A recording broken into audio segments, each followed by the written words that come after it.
오늘 우리에게 주시는 말씀은 에스겔 18장 21절부터 27절까지의 말씀입니다.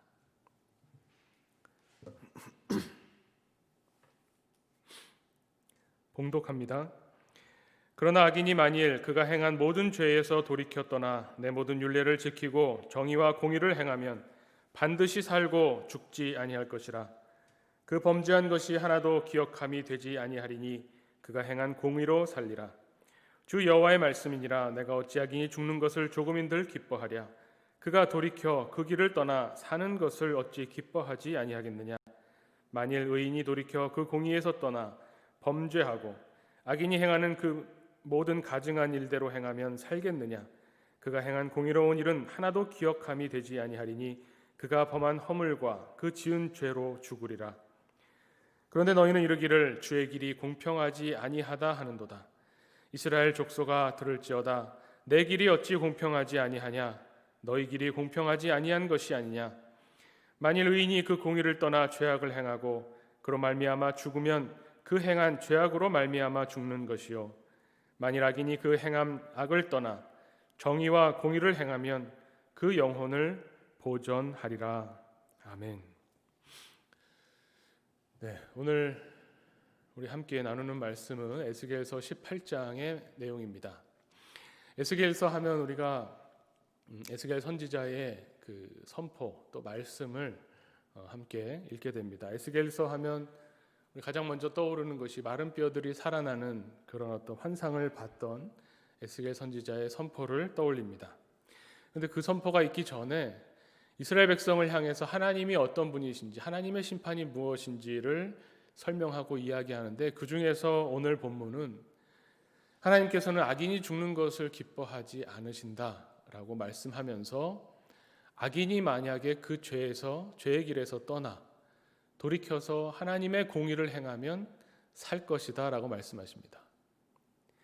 그런데 그것만 있는 것이 아니라 또 뒤집어서 반대로 의인이라고 할지라도 만약에 의로운 일을 행하다가 죄를 범하면, 죄를 지으면 그 죄로 말미암아서 죽을 것이다 라고 말씀하는 겁니다. 의를 행하다가 만약에 죄를 범하면 죄인으로서 죽는 것이고, 또 죄인이 죄를 짓다가도 의를 행하면 의인으로 살게 된다. 공평해 보이는 그런 말씀입니다. 그런데 오늘 본문에 보면 이스라엘 백성들은 그러한 하나님의 말씀을 들으면서 하나님 공평하지 않습니다 라고 하나님께 불평한다는 겁니다. 하나님의 길은, 하나님이 행하시는 일은 우리가 볼 때에는 공평하지 않습니다 라고 이야기했다는 거죠. 여기에 대해서 어떻게 생각하시는지 모르겠습니다. 오늘의 주제는 여기에 있습니다. 하나님은 공평하신 분인가? 이 주제를 이해하고 이 주제를 통해서 하나님의 뜻을 찾기 위해서 한번 생각해 보고자 하는 겁니다. 하나님은 공평하신 분인가? 우리에게도 주어지는 질문입니다. 제가 이렇게 질문을 드릴 때에 하나님은 공평하신 분입니다 라고 자신 있게 말씀하실 수 있는 분이 많으면 좋겠습니다. 하나님 공평하신 분이죠.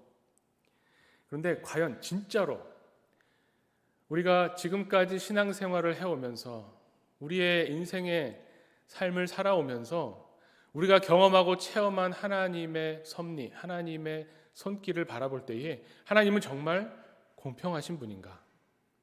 우리의 경험치를 비추어 볼 수 있고요. 또 성경 말씀을 통해서 하나님이 행하신 일들을 볼 때에 하나님이 정말 공평하게 행하시는 분인가? 이거를 생각해 보는 겁니다. 네 라고 대답하는 분들이 많았으면 좋겠다고 제가 말씀드렸는데 저부터도 망설여집니다. 하나님 정말 공평하신 분인가?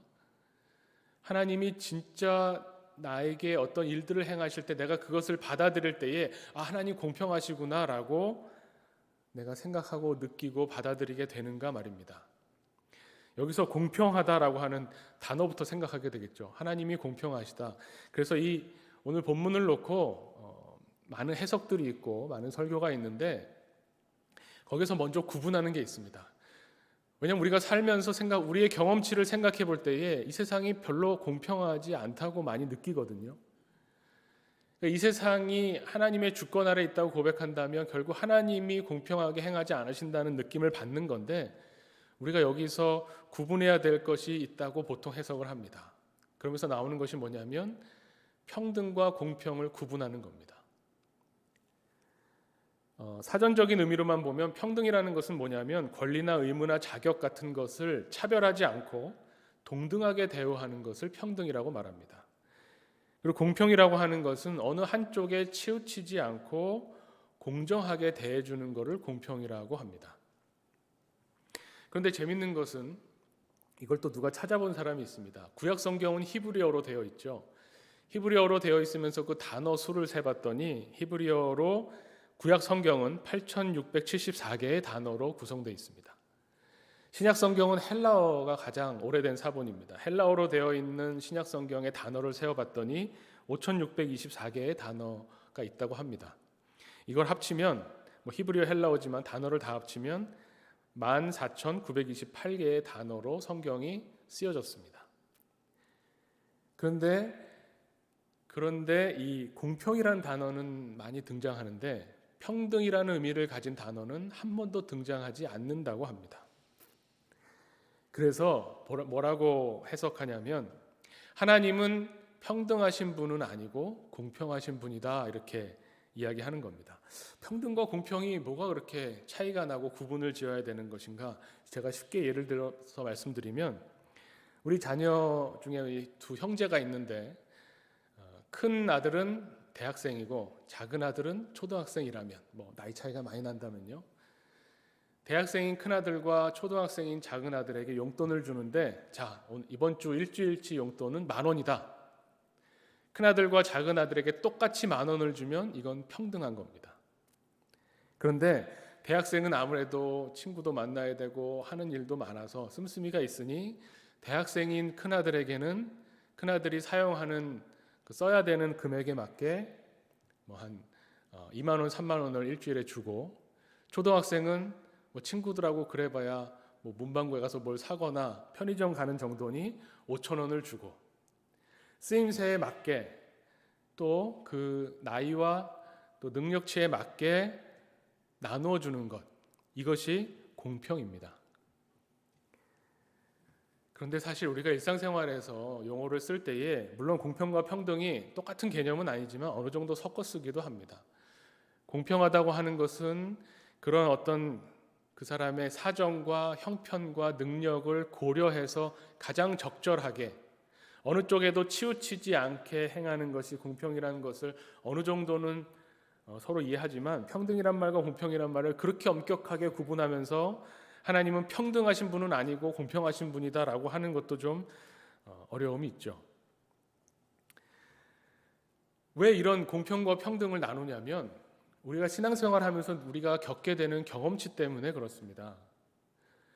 왜 하나님은 평등하신 분이 아니냐라고, 평등이라는 말이 성경에 없다는 것을 통해서 평등하신 하나님은 아니다라고 말하냐면, 예를 들면 이런 겁니다.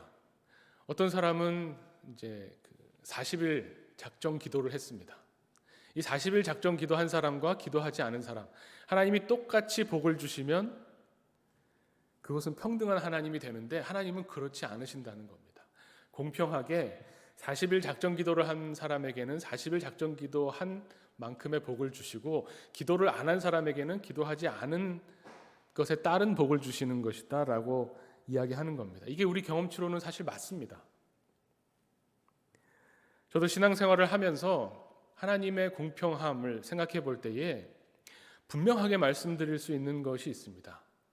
뭐냐면, 만약에 이런 기도를 더 많이 한 사람, 예배를 더 많이 드린 사람, 이것을 하나님께서 차별하지 않는다라고 하는 것이 아니라, 이거는 우리의 신앙생활 속에서 너무나 당연한 부분이 있다는 겁니다. 예를 들면 오늘 이렇게 주일 예배를 드리는 분들에게는 하나님께서 주일 예배를 통해서 주시는 은혜를 받을 수 있습니다. 그건 분명합니다. 그런데 오늘 주일 예배에 참여하지 못하면 주일 예배를 통해서 주시는 은혜는 못 받죠. 참여하지 않았으니까 그건 어쩔 수 없죠. 그런데 이것을 조금만 잘못 사용하면 어떻게 되냐면, 나는 주일 예배를 드렸기 때문에 하나님이 주일 예배를 통해서 주시는 은혜를 받을 자격이 있다, 이렇게 생각하면서부터 문제가 시작된다는 겁니다. 공평하다, 하나님은 공평하신 분이다 라고 고백하면서, 그러면서 하나님은 평등하지 않으신 분이다 라고 생각하면서, 그러면서 어떤 마음이, 어떤 생각이 불쑥불쑥 우리에게 드냐면, 하나님은 그 능력에 맞게 행한 대로 갚으시기 때문에 내가 이렇게 하나님 앞에서 기도하는 것으로, 헌신하는 것으로, 하나님께 예배드리는 것으로 하나님이 주시는 저 복을 받을 자격이 생긴다고, 그런 마음을 먹게 되는 순간 성경이 가르쳐주는 하나님의 공평하심에서 멀어지게 된다는 겁니다. 참 어려운 일이죠. 그래서 굳이 하나님이 평등하신 분인가, 하나님은 공평하신 분인가, 공평과 평등의 차이를 나누면서 생각할 필요가 없습니다. 우리는 인생의 경험치로도 얼마든지 인과응보, 이건 불교 용어니까요, 심은 대로 거둔다, 이건 성경 용어죠. 심은 대로 거둔다라는 것을 우리는 살아가면서 많이 느끼게 됩니다. 그런데 또 그러면서도 한편으로는 내가 심지도 않았는데 거두는 것 같은 느낌도 많이 듭니다. 이게 참 헷갈리는 일입니다. 공평한 것과 공평하지 않은 것, 하나님이 말씀하신 심은 대로 거둔다에 해당하지 않는 상황들, 이런 것들이 우리 인생에서 많이 경험되어진다는 겁니다.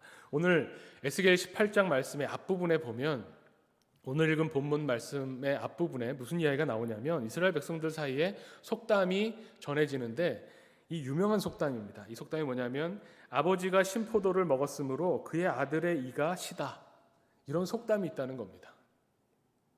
우리나라에도 속담이 있죠. 발 없는 말이 천리 간다, 또 웃는 얼굴에 침 뱉으랴, 이런 속담이 있습니다.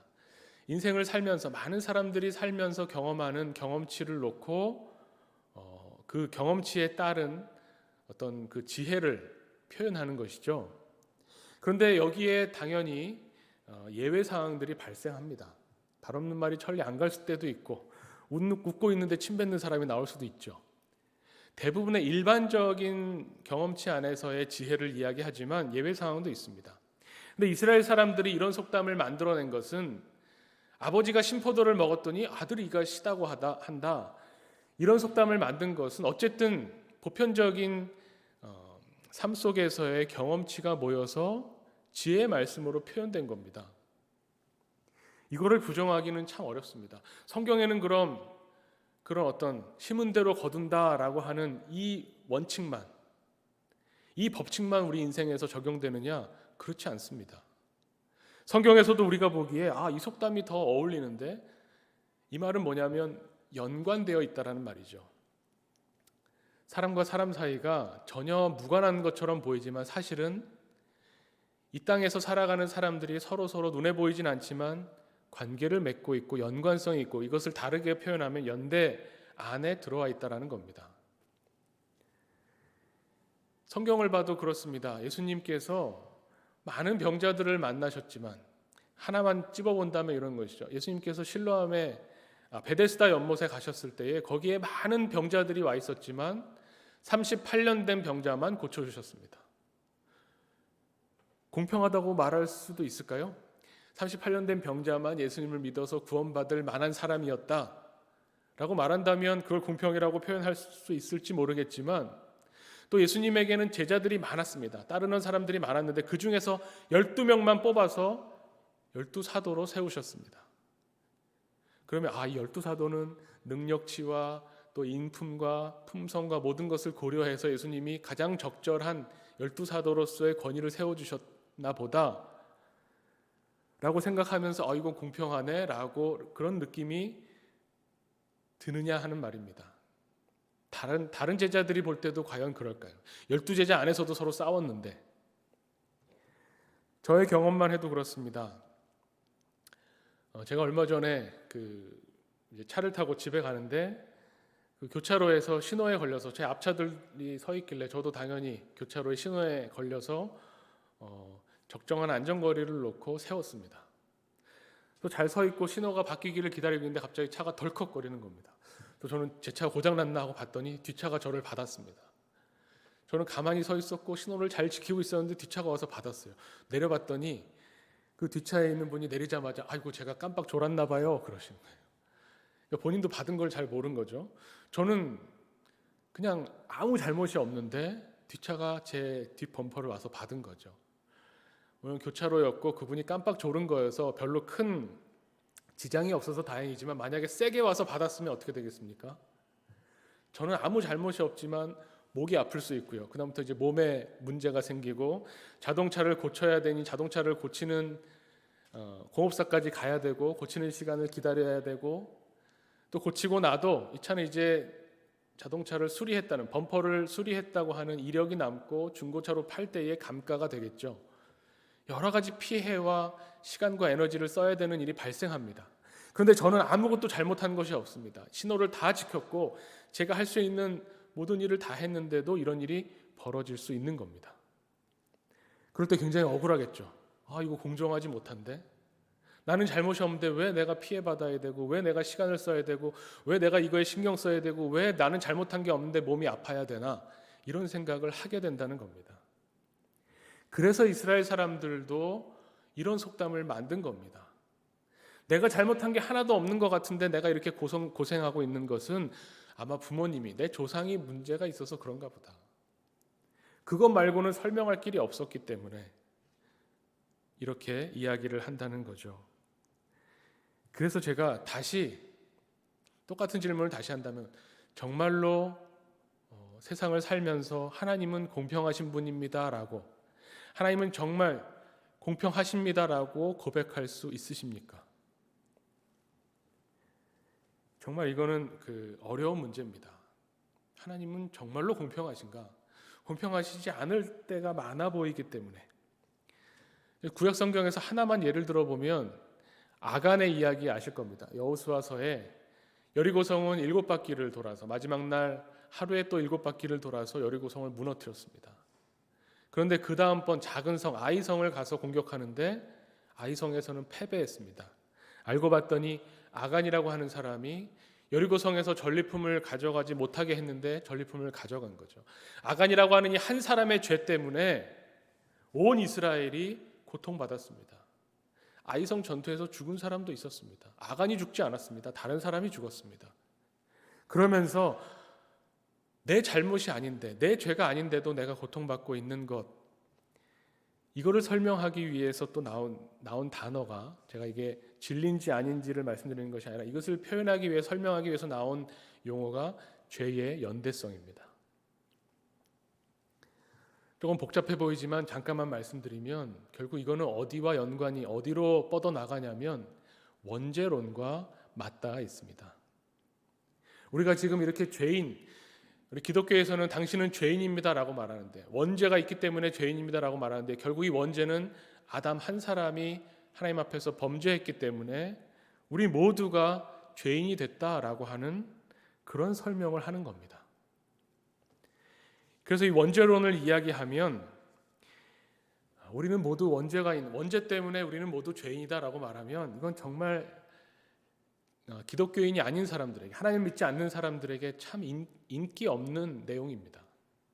도저히 이해할 수 없고 받아들이기 힘든, 아니 나는 잘못한 게 없는데 무슨 성경에 아담과 하와가 하나님 앞에 범죄해서 나도 죄인이라고 하니 그러니 이게 무슨 황당한 얼토당토 않은 이야기인가, 이런 반응을 얻게 되는 겁니다.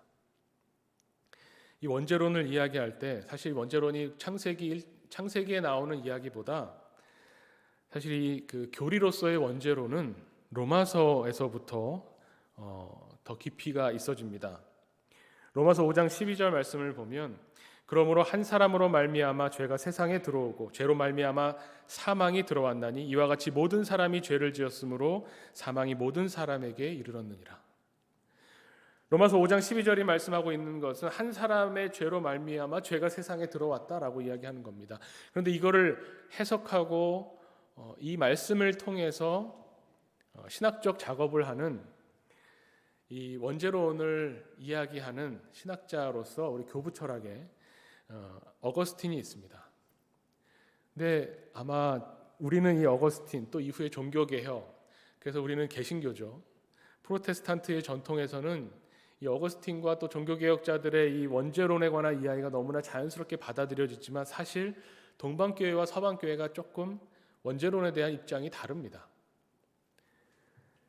동방교회에서는 이 5장 12절에 로마서 5장 12절의 말씀을 번역할 때 문제가 되는 구절이 뭐냐면 사람이 죄를 지었다. 모든 사람이 죄를 지었다 이 부분입니다. 여기에 대해서 동방교회는 헬라어 원문을 놓고 해석을 할 때에 왜냐하면 모든 사람이 죄를 지었기 때문에 모든 사람이 죄인이다 이렇게 번역을 했습니다. 그런데 어거스틴은 헬라어로 본 게 아니라 라틴어 성경으로 번역을 했는데 그 사람 안에서 아담 안에서 모두가 함께 죄를 지었다 이렇게 번역을 한 겁니다. 그래서 마치 우리가 지금 배워서 알고 있는 것처럼 원죄라고 하는 개념이 마치 우리의 유전에 의해서 물려지듯이 우리 조상들이 죄를 지었기 때문에 그 죄 중에 태어난 우리도 당연히 죄인이 된다라고 하는 그런 어떤 교리가 형성되게 된 겁니다. 제가 교리 얘기를 해서 복잡하게 생각하신다면 다 치우고 중요한 건 이겁니다. 제가 말씀드린 것처럼 우리가 이 세상을 살아가면서 하나님이 심은 대로 거둔다라고 하신 이 말씀, 오늘 에스겔 말씀에 아버지가 신포도를 먹으니 아들의 이가 시다라고 하는 이스라엘의 속담이 있는데 하나님께서 이 속담이 다시는 들려지지 않을 것이다. 나는 그렇게 활동하지 않는다. 나는 그렇게 일하지 않는다라고 하나님께서 말씀하시면서 나는 공평한, 나의 길은 공평하다라고 하시는 하나님의 말씀을 주시는데 이것이 과연 우리에게 어떻게 받아들여지고 어떻게 우리가 이해해야 되는가 하는 문제라는 겁니다. 너무나 많은 부분에 있어서 이 죄의 연대성 문제 때문에 우리 잘못이 아닌 것 같은데도 우리는 고통받고 있다고 하나님을 원망하게 된다는 겁니다. 이스라엘 백성들이 바로 그랬다는 거죠. 오늘 본문의 말씀만 해도 이해 안 되는, 사실 처음에는 그런가 보다 하지만 조금만 생각해 보면요, 죄인이 죄의 길에서 떠나서 회개하고 하나님의 공의로움, 하나님의 의를 행하면 반드시 살리라, 이 말씀은 받아들일 수 있습니다. 거기까지는 좋습니다. 그런데 의인이라고 할지라도 죄를 지으면, 여태까지 계속 의인으로 살다가 죄를 지으면 그 죄 때문에 죽으리라. 아니 그러면 여기에서는 우리는 공평한가? 라는 생각이 들죠. 평생을 훌륭하게 살다가 마지막 죽기 전에 혹은 하나님의 심판 전에 조그마한 잘못이라도 죄를 범하면 그 작은 죄 때문에 그동안 평생 노력해온 의로운 삶이 거부당하고 지옥에 가고 죽게 되는 것인가? 그럼 도대체 그 시점, 기준이 어디인가? 이것이 문제가 됩니다. 죄인이 나 이제 회개하려고 했는데 회개하기 직전에 하나님께서 심판하시면 의를 행한 게 하나도 없기 때문에 죽게 되겠죠. 도대체 그 기준이 되는 시점이 언젠가? 성경에서는 이걸 하나님의 심판이라는 기준점을 삼는데 그럼 그 심판이 언제인지 알지 못하는 우리로서는 나 이제 회개하려고 했는데 회개 전에 죽게 되는 사람들, 혹은 평생을 아무리 열심히 살아도 죽기 전에, 죽을 줄도 몰랐는데 죽기 전에 죄를 범하면 결국은 천국까지 못하는 건가? 이런 생각을 하면서 하나님은 공평하시지 않다라고 생각하게 되는 겁니다. 그래서 이 문제를 해결하려면, 이 문제를 어떻게 바라봐야 되는가를 생각해 보려면 이 에스겔서 본문의 말씀의 맥락을 봐야 됩니다. 성경 말씀에서 하나님이 특히 오늘 본문에서 나의 길이 공평하다, 너희 길이 공평하지 않은 게 아니냐, 너희야말로 공평한 것이 아니고 내가 공평한 길을 너희에게 보여주는 것이다 라는 이 하나님의 말씀을 이해하려면, 그러면 이 말씀은 맥락이 있다는 겁니다. 우리가 인생을 살면서 경험하게 되는 경험치 속에서 이런 심은 대로 거두지 못 않는, 심은 대로 거둔다라는 말이 틀린 경험치들을 쌓아가지만 그것도 결국은 어떤 맥락 속에 있느냐에 따라 다른 겁니다. 오늘 본문의 말씀의 맥락은 이렇습니다. 에스겔서 전체가 이스라엘이라고 하는 하나님의 백성이 나라가 망했습니다. 결국 포로로 잡혀간 상황에서 이스라엘 백성들은 이거를 하나님의 심판이라고 받아들이지 못했습니다. 그 말은 뭐냐면 이 심판을 통해서 회개하지 않았다는 말입니다. 그러면서 거짓 선지자들이 일어나서 괜찮다, 하나님께서 회복시켜 주실 것이다, 너희들의 죄가 얼마나 무거우냐를 먼저 심각하게 생각하기 전에, 이것을 하나님의 심판으로 수용하기 전에 괜찮다, 조금 이 어려움이 있지만 이 어려움을 하나님께서 넘겨주실 것이다, 다시 회복시켜 주실 것이다를 선포하는 거짓 선지자들이 있었다는 겁니다. 여기에 대해서 에스겔은 이 에스겔서의 중간에 오늘 이 말씀을 통해서 그렇지 않다라고 말하는 겁니다. 이것이 너희가 받고 있는 이 고통이 너희의 죄 때문에 일어난 너희를 향하신 하나님의 심판이다라고 말씀합니다. 이 심판을 제대로 받아서 너희의 죄가 무엇인지 너희가 제대로 깨달아서 그 길에서 돌이켜서 회개하지 않으면 결코 회복되지 않고 결코 살지 못한다라는 것을 전하는 겁니다. 그런데 그러면서도 이 에스겔서 뒤에 가면 마른 뼈가 살아나는 소망을 주시는 하나님의 이 메시지를 전하게 되는데, 그 중간에 이 에스겔서 18장은 그래서 핑계대는 이스라엘 백성들을 향해서 나는 잘못한 게 없는데도 내가 이렇게 고통받고 있고 나라가 망한 상태로 우리가 태어난 것은 결국 하나님이 공평하지 못하시기 때문이다라고 원망하는 사람들을 향해서 하나님의 심판이 어떤 것인지를 가르쳐주고 있는 그런 본문인 겁니다. 사람들은 다 자기가 공평하다고, 하나님이 공평하지 않다는 말은 뭡니까? 내가 보기에 나는 공평한데 하나님은 공평하시지 않다라는 주장이죠. 공평이란 말은 아까 말씀드린 것처럼 치우치지 않아야 된다고 말씀드렸습니다. 그런데 우리는, 인간은 누구나 치우칩니다. 어디로 치우치느냐? 자기 자신에게로 치우치죠. 자기 자신에게로 치우쳐서 세상을 보고 다른 일들을 보기 때문에 자기 중심적이라고 하는 겁니다. 이 자기중심성이 얼마나 강하냐? 나는 잘못한 게 없는데 고통받는 건 원인을 찾아보니 나는 아니고 내 조상들, 내 부모들 때문이다라고 걸쳐놓는 겁니다. 이것은 에스겔 당시만 그런 것이 아닙니다. 예수님의 말씀이 마태복음 23장 30절에 예수님이 바리새인과 사두개인들과 논쟁을 벌이실 때에 예수님께서 이렇게 꼬집으십니다.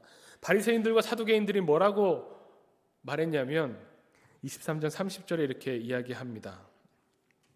만일 우리 조상 때에 우리가 있었더라면 우리는 그들이 선지자의 피를 흘리는데 참여하지 아니하였으리라, 이렇게 말했다는 겁니다. 그 말이 뭐냐면 이 바리새인들이 성경을 알죠. 하나님을 아는 사람들입니다. 성경을 알고 성경을 연구하고 성경을 공부한 사람들이 보니 이 하나님이 보내신 선지자를 이스라엘 사람들이 그 말을 듣지 않고 죽인 겁니다. 핍박하고 선지자들을 괴롭힌 겁니다.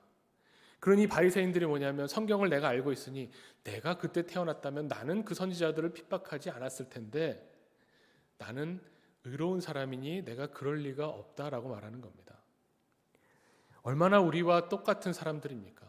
우리가 하나님을 알고 예수님을 알고 주를 그리스도라고 고백하기 때문에 나는 기독교인이라고 생각하는 우리가 성경을 알고 성경을 공부해서 우리도 그런 생각을 하죠. 저는 그런 생각을 합니다. 오늘 말씀을 읽으면서 하나님께서 내가 어찌 죄인이 죽는 것을 기뻐하겠느냐, 이 말씀을 들을 때 먼저 드는 생각이 뭡니까? 그래서 내가 전도해야겠구나. 하나님이 저 죄인들이 죽는 것을 기뻐하지 않으시니 저들을 살려야 되겠다. 그 말은 뭡니까? 저는 이미 죄인이 아니라는 생각을 하는 겁니다. 나는 이제 하나님으로부터 의롭게 여김을 받았으니 나는 의인인데 저 죄인들이 죽는 걸 하나님이 기뻐하지 않으시니 내가 저들을 살려서 전도해서 하나님이 기뻐하시는 일을 해야겠다. 아닙니다. 여기서 말하는 죄인이 바로 나라고 하는 것을 깨닫지 못한다면, 여기서 말하는 하나님께서 죄인이라고 말씀하시는 그 죄인이 나라고 하는 것을 절실히 느끼지 못한다면 그런 공평하신 하나님도 느낄 수 없게 되는 겁니다. 예수님이 아까 마태복음 23장 30절에 너희가 그렇게 말하는데 31절에 이렇게 말씀하십니다. 그러면 너희가 선지자를 죽인 자의 자손임을 스스로 증명함이로다. 그러니 너희가 너희 조상의 분량을 채우라. 무서운 말씀입니다. 정말 두려운 말씀입니다. 내가 옛날에 태어났더라면, 내가 구약시대에 태어났더라면 나는 선지자를 핍박하지 않았을 겁니다. 왜냐하면 나는 하나님을 제대로 아는 사람이니까. 나는 하나님의 뜻을 찾고 하나님의 뜻을 행하는 사람이니까 나는 선지자를 핍박하지 않았을 겁니다 라고 말하는 너희들이 바로 그렇기 때문에 그 조상들의 자손임을 인정하는 거다. 너희도 결국은 조상들과 똑같이 죄를, 하나님이 미워하시는 죄를 범할 사람들이다. 또 범하고 있다라고 하는 겁니다. 이것은 무슨 죄의 연대성이니 뭐니 이런 것을 따질 필요가 없습니다. 이 원죄론이 보여주는 것 하나가 있습니다. 명확하게 보여주는 게 있습니다. 원죄론이 맞냐 틀리냐 이걸 어떻게 분석하고 동방교회와 서방교회가 원죄론을 어떻게 바라보는가 이런 걸 다 떠나서 저의 경험으로서는요, 원죄론이라고 하는 것을 끄집어내서 설명하는 그 자체가 설명하는 내가 얼마나 죄인인가를 드러낸다는 겁니다. 저는 원죄론이 그렇게 적합할 수가 없습니다. 원죄론을 보통 어떤 때 얘기합니까? 전도할 때 당신은 죄인입니다. 나는 죄 짓지 않았는데요. 원죄가 있으니까 당신도 다 죄인입니다. 전도의 수단으로 삼죠. 또 원죄를 어떨 때 사용합니까? 내가 잘못해놓고 내가 죄를 범해놓고 나는 어쩔 수 없어. 나의 본성은 죄인이니 내가 죄 짓는 건 당연해. 자기 죄를 정당화할 때 원죄를 끄집어냅니다. 원죄론을. 이 원죄론을 또 다른 사람을 정죄할 때 끄집어냅니다. 저 사람이 아무리 훌륭해 보여도 아무리 교회에 공헌이 많고 많은 사람을 사랑하고 이웃을 위해서 도와도 결국 저 사람도 죄인이지 뭐 나와 똑같아. 이럴 때 원죄론을 들먹입니다. 그것 자체가 우리가 얼마나 죄인인가를 보여주는 겁니다. 원죄론은 성경에서 어떤 그런 원죄론이 드러난 원죄론을 생각하게 되는 성경 말씀을 읽을 때 우리가 생각해야 될 것은 그러니까 너도 죄인이고 나도 죄인이고 우리는 다 죽는다. 이거를 말씀하기 위해서 성경에서 그런 부분을 말씀하는 것이 아니라 결국 우리의 생명은 우리가 살 수 있는 길은 하나님의 은혜에 의지할 수밖에 없다. 이거를 보여주기 위해서 이 말씀을 우리에게 들려주시는 겁니다. 원죄라고 하는 이 개념을 우리가 성경을 통해서 배우게 된다면 원죄라는 말은 성경에 없습니다. 근데 원죄라는 개념을 생각하게 되는 말씀을 읽으면서 우리가 깨달아야 되는 것은 우리 힘으로는 우리 능력으로는 우리는 어떠한 자격도 하나님의 구원을 받을 하나님의 생명을 누릴 자격도 없고 능력도 없고 그런 사람이 아니다. 그래서 오직 하나님의 은혜를 바라봐야 된다라는 것을 우리에게 깨닫게 해준다는 겁니다. 오늘 말씀도 마찬가지입니다. 하나님의 공평하심, 그 하나님의 공평하심은 어디 있습니까? 이 하나님의 공평하심, 오늘 에스겔서 18장의 맥락 속에서 하나님의 길이 공평하다라고 하는 것은 어떤 맥락 속에 있냐면 이것은 심판을 근거로 두고 있을 때에 이 말씀이 성립하는 겁니다. 심판이라고 하는 맥락 속에서 하나님이 나는 공평하다라고 말씀하시는 겁니다. 그 심판의 개념에서는 심은 대로 거두는 겁니다. 내가 아무리 의를 행하여도 오늘 이 에스겔 18장의 말씀과 뒤집어진 말씀이 어디 나오냐면 바로 14장에 나오는데 그 에스겔서 14장에 이렇게 말씀합니다. 14장 19절에 가령 내가 그 땅에 전염병을 내려 죽임으로 내 분노를 그 위에 쏟아 사람과 짐승을 거기에서 끊는다 하자. 하나님께서 이렇게 예를 들어주시는 겁니다. 비록 노아, 다니엘, 욥이 거기 있을지라도 나의 삶을 두고 맹세하노니 그들도 자녀는 건지지 못하고 자기의 공의로 자기의 생명만 건지리라. 이걸 읽으면서 어떻게 생각하냐면 노아나 다니엘이나 욥은 자기가 의인이니 자기는 구원받는구나. 근데 노아와 다니엘과 욥도 자기 의 때문에 자기 자식은 못 건지는구나 이렇게 생각한다는 겁니다. 아닙니다. 이 에스겔 14장의 말씀이나 에스겔 오늘 18장의 말씀이나 결국 여기서 보여주는 것은 한 가지입니다. 인간의 공의로는 구원받지 못한다. 내가 하나님 앞에서 의롭다 하면 의롭게 행한다고 해서 내가 하나님 앞에서 의를 행한다고 해서 내가 내 자식, 내 몸의 일부라고 하는 내 생명과 같은 내 자식을 구원하는데 내 공의는 아무짝에도 능력이 없다는 겁니다. 더 나아가면 내가 내 의를 행한다고 해서 내 의로서 내가 또 구원받을 수도 없는 겁니다. 성경은 분명하게 선언합니다. 로마서의 말씀처럼 의인은 없나니 하나도 없다라고 선언합니다. 노아나 다니엘이나 욥은 거기서 생명을 얻는다는 말이 아닙니다. 노아나 다니엘이나 욥조차도 자기의 의로 자기를 구원할 수 있는 능력은 없는 겁니다. 하나님이 얼마나 공평하신 분이냐, 심판의 문제에 있어서 심판의 맥락에서 얼마나 하나님이 공평하신 분이냐, 죄를 범한 사람은 그 죄 때문에 죽는 겁니다. 의를 행한 사람은 그 의 때문에 사는 겁니다. 이게 공평한 겁니다. 자, 그러면 과연 누가 살겠습니까? 하나님 앞에서 의인은 하나도 없다고 선언하는 이 하나님의 심판 앞에서 누가 과연 자기 의로 생명을 건질 수 있겠습니까? 아무도 없다는 겁니다. 아무도 없습니다. 하나님은 공평하신 분인데 하나님의 공평하심을 들이댔더니, 하나님의 공의를 들이댔더니 살 수 있는 사람이 아무도 없습니다. 그런데 하나님의 뜻은 어디에 있습니까? 오늘 말씀처럼 죄인이 죽는 것을 기뻐하시지 않습니다. 하나님의 뜻이 어디 있는가? 오늘 에스겔서 18장 마지막 말씀에 나옵니다. 18장 32절에 이렇게 말씀합니다. 주 여호와의 말씀이니라. 죽을 자가 죽는 것도 내가 기뻐하지 아니하노니 너희는 스스로 돌이키고 살지니라. 하나님께서는 우리가 살기를 원하신다는 겁니다. 그런데 하나님은 공평하신 하나님이십니다. 그래서 하나님이 어떻게 하시느냐? 하나님의 공평이 어떻게 드러나느냐? 우리의 죄를 예수 그리스도에게 전가하는 겁니다. 하나님의 공평이 어디에서 드러나느냐? 십자가에서 드러난다는 말입니다. 우리의 죄 때문에 우리가 죽어야 되는 것이 하나님의 공평인데 하나님께서 그 죄를 전가시키셔서 예수 그리스도를 죽이심으로 우리를 살리신다는 겁니다. 이게 하나님의 공의입니다. 이것이 하나님의 공평입니다. 그래서 이 하나님의 공평 앞에서는 우리는 하나님의 은혜, 하나님의 사랑을 깨닫지 않을 수가 없는 겁니다. 우리가 이것을 모르고 하나님의 공평을 모르고 그저 십자가, 그저 은혜, 그저 사랑, 예수 믿으면 구원받는다는 것만 알고 있다면 우리의 구원은 보네퍼 신학자의 말처럼 값싼 은혜가 됩니다. 하나님 나를 사랑하시니 예수 그리스도가 죽으시고 이제 십자가에서 나를 살려주셨구나. 근데 내가 원래 어떻게 마땅히 죽어야 되는 사람인가를 깨닫지 못한다면 그러면 하나님의 이 십자가의 사랑을 제대로 알지 못하는 겁니다. 나라가 망해서 포로로 잡혀갔는데 괜찮다. 이거는 잠깐의 어려움이고 잠깐의 고난이지 하나님이 이 시간 이 또한 지나갈 것이니 하나님이 다시 회복시켜 주실 거다. 이런 정도로는 살 수가 없다는 겁니다.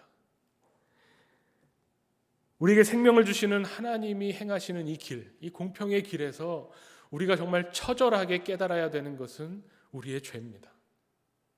이 죄를 깨닫지 않으면 이 죄와 심판, 이것을 근거로 하는 이 하나님의 공의로우심을 깨닫지 않으면 하나님의 은혜도 결코 알 수가 없습니다.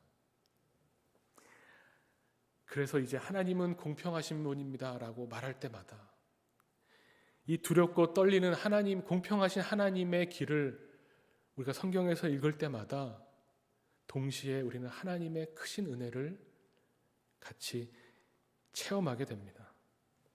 예수 그리스도의 십자가에서 우리의 죄의 무서움을 보게 되고 예수 그리스도의 십자가에서 하나님의 그 한없는 은혜와 사랑을 보게 됩니다. 이것이 하나님의 공평하신 일입니다. 하나님의 공평은 예수 그리스도의 십자가에 있습니다. 성경이 뭐라고 말합니까? 우리가 너무나 잘 알고 있는 요한복음 말씀이죠. 예수를 믿는 자마다 누구든지 예수를 믿으면 이제 영생을 얻습니다. 이 심판은 죄를 지었으니 죄값을 받아라 이런 게 아니라 죽느냐 사느냐의 길입니다. 하나님의 심판은 항상 죽음과 생명을 놓고 선택하는 겁니다. 그것을 가르는 겁니다. 하나님은 이제 우리에게 공평한 길을 제시해 주셨습니다. 누구든지 예수를 그리스도라고 고백하고 그리스도로 믿으면 생명을 얻는다. 하나님의 공평은 이 생명에 있습니다. 그래서 하나님이 공평하신 겁니다.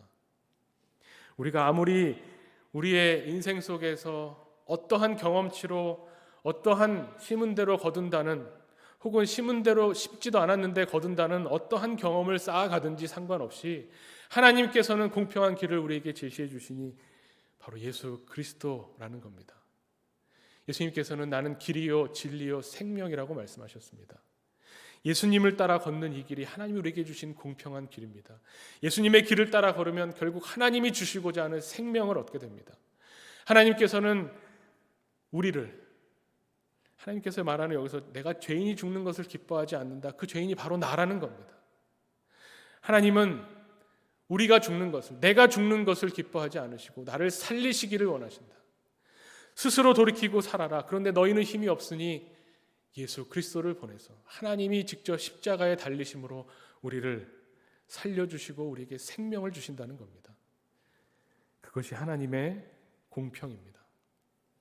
이 길을 걸을 때에, 예수 그리스도를 통해서 하나님의 이 공평의 길, 이 길을 걸을 때에 우리는 하나님의 생명을 누리게 됩니다. 성경이 이것을 말해줍니다. 하나님은 공평하신 분이다. 하나님은 공평하신 분이다라는 이 말 속에 얼마나 크신 하나님의 사랑이 담겨 있는지, 얼마나 풍성한 하나님의 은혜가 담겨 있는지 그 은혜를 모두 다 체험하고 누리는 우리 하나교회 교우들 되시기를 간절히 축원합니다.